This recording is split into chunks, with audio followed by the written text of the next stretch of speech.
হিমালয়ের বুকে যেখানে বাতাসও ধ্যান করে, সেখানে ধ্যানমগ্ন হয়ে বসে আছেন মহাদেব। চোখ বন্ধ, নিঃশ্বাস স্থির, সমগ্র সৃষ্টি যেন তার নীরবতার ভেতর আশ্রয় নিয়েছে। হঠাৎ একদিন পৃথিবী থেকে এক অদ্ভুত শব্দ ভেসে এলো, একটা মানুষের কান্না। সেই মানুষটা খুব সাধারণ, না রাজা না ঋষি, জীবনের আঘাতে ক্লান্ত, বিশ্বাস হারানো এক আত্মা। সে বলল, হে মহাদেব, সবাইকে ডাকি, কেউ শোনে না।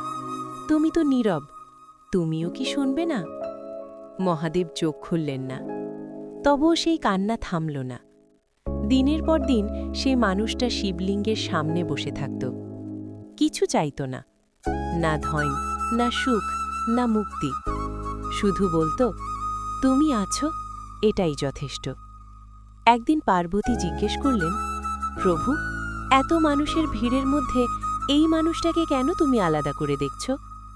মহাদেব মৃদু হাসলেন, বললেন, কারণ সে আমাকে চাইতে আসেনি, সে আমাকে বিশ্বাস করতে এসেছে। সেদিন রাতে সেই মানুষটা স্বপ্নে দেখল এক বিশাল শ্মশান, ছাইয়ের ভেতর দাঁড়িয়ে আছেন মহাদেব। মহাদেব বললেন, আমি তোমার দুঃখ কেড়ে নেব না, কারণ দুঃখই তোমাকে শক্ত করবে, কিন্তু তোমাকে একা হতে দেব না। যখন সবাই ছেড়ে যাবে, তখন আমার নীরবতাই তোমার সঙ্গী হবে। ঘুম ভাঙার পর মানুষটা কাঁদল, কিন্তু সে কান্নায় আর কষ্ট ছিল না, ছিল ভরসা। তার জীবন বদলে গেল।